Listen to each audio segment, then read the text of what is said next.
plaintiff, Gilbert Vasquez, dated the defendant on and off for 10 years, and he provided a nice life for her. Gilbert claims over time he and the defendant became more like roommates because there was no intimacy in their relationship. And he's suing his ex-girlfriend today for a loan. Defendant Yvonne Gonzalez says Gilbert was extremely controlling throughout their relationship, and he would even monitor her calls. Yvonne claims she eventually found out that Gilbert had cheated on her, and she's countersuing for emotional distress and moving expenses. All rise. This court is now in session. The Honorable Judge Greg Mathis presiding.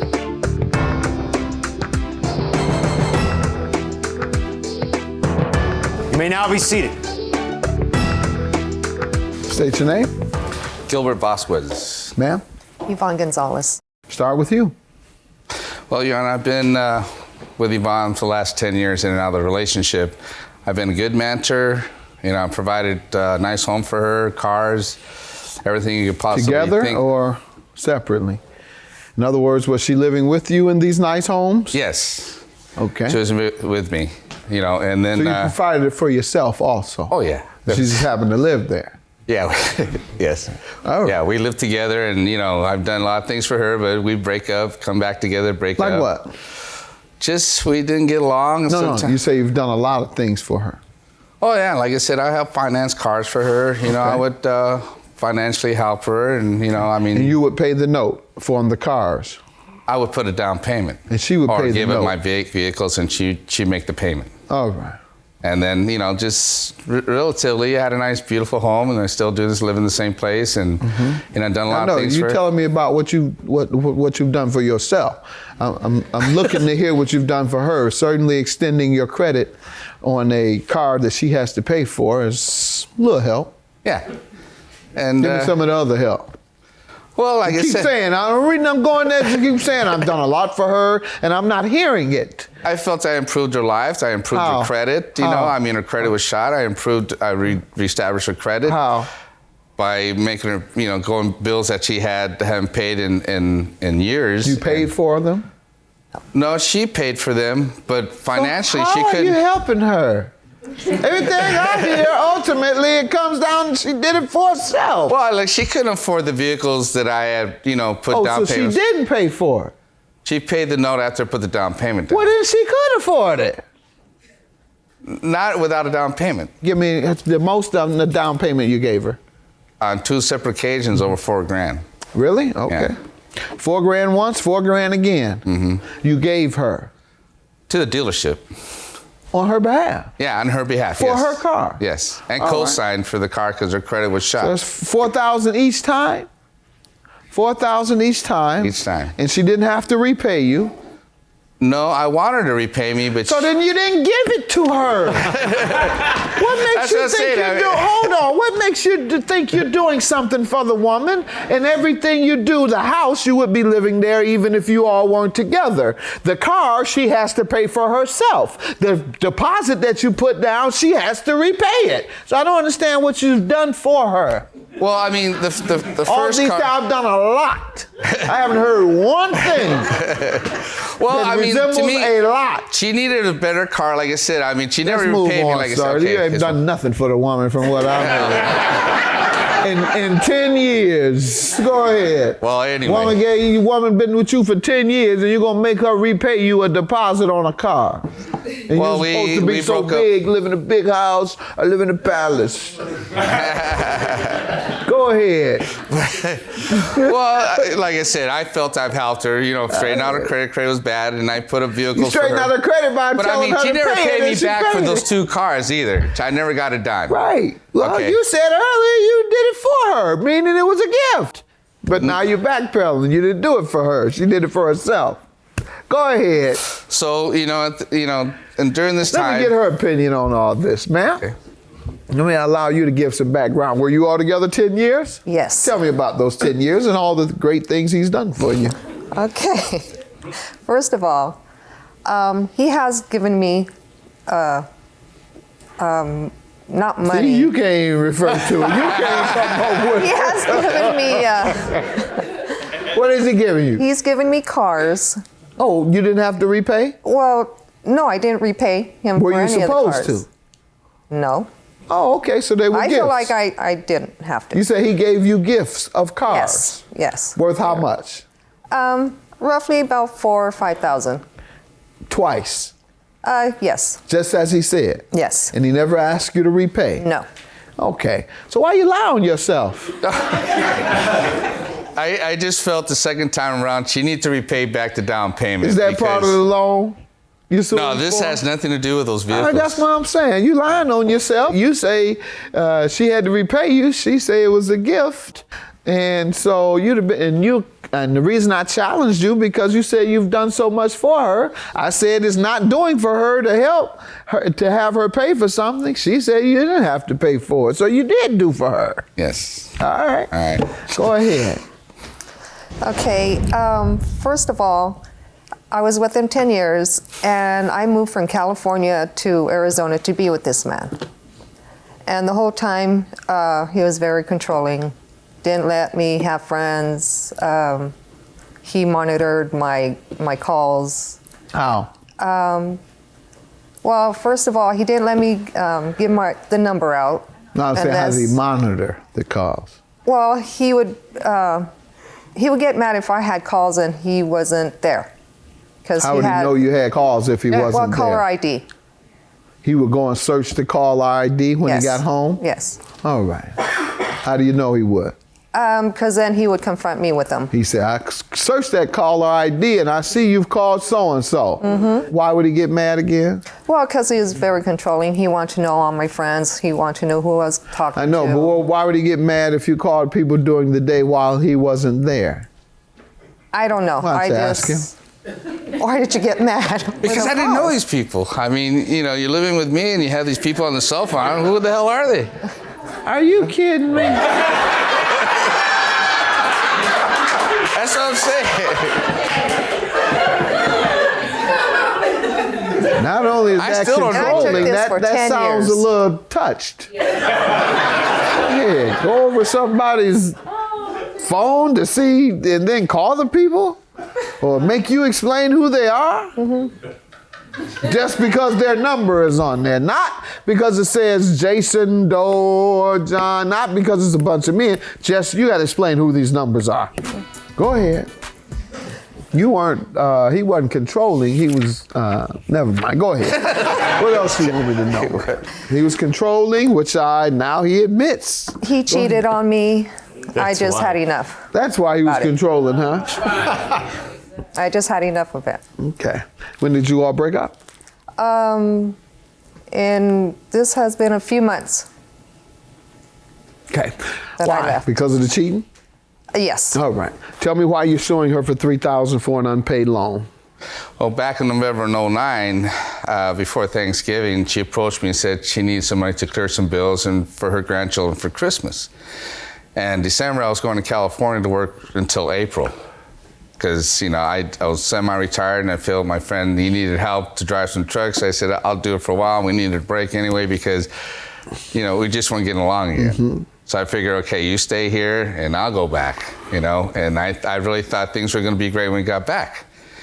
But again, there was no intimacy, there was no relations, there was nothing, you know. And it was like being roommates, you know. And I just got tired. I mean, I go out of my way. That's usually the excuse when you get caught cheating. The women too, that's their thing. Well, I was neglected emotionally.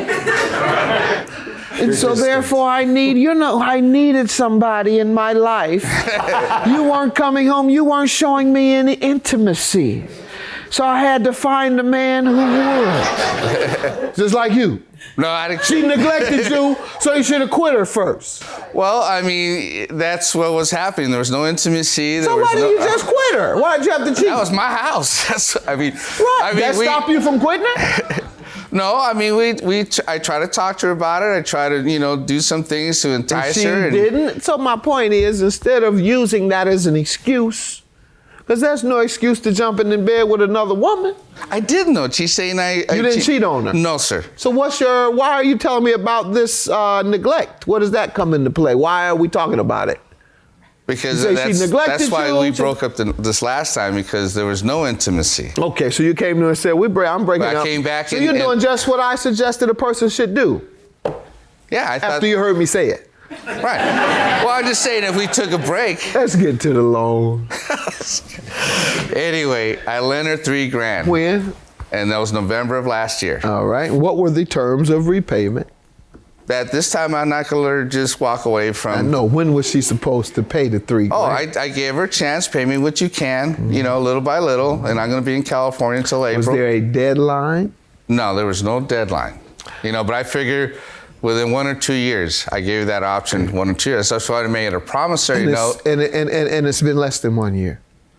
It's a little over. Well, yeah. And you said you figured you'd give her 1 or 2 years. Yeah. So not only has it not been 2, it hasn't even been 1. Yeah. At the end of the month, So it hasn't expired. She still should be able to keep paying you, unless she hasn't But paid she's you. never paid me anything. Well, how much was she to pay you at what point?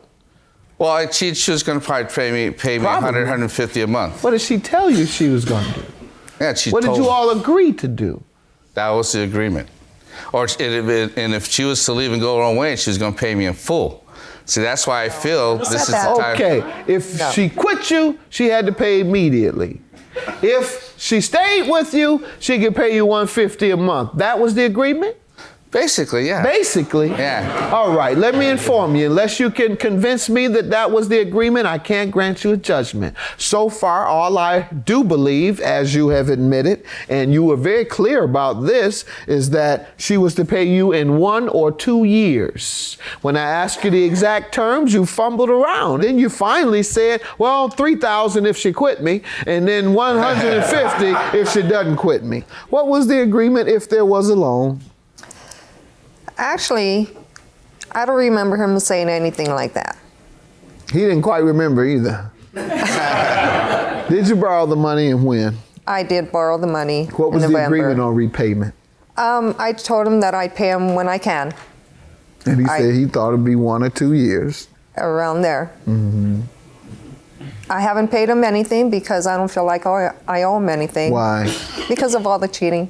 Okay, now you just messed up. If you think you can get out of a loan because a person cheats, that is not a legal defense. And what would have been a legal defense is, as I was letting you know, that he didn't give a specific timeline. But now you've indicated that you don't intend to pay. So now you have committed what is called anticipatory breach of contract, meaning we can anticipate you not paying because you just told us. So when you can anticipate a person who's going to breach a contract, you can collect immediately. You don't have to wait until they breach. If a person, by their actions or by their statement, indicates that at some point in the future, I'm not going to pay you, then you can get all your money immediately. And that's what he is entitled to, since your only defense is I don't owe him because he cheated. I don't have to pay him because he cheated. And that's not a legal defense. Also, all the moving I did. Why did you move? Well, because we kept breaking up, and I was the one that had to move. Whose place was it? His. Okay.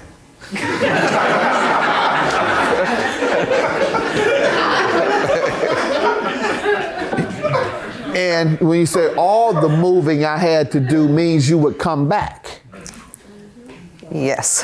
and then move again. Yes. And then come back. Yes. All right.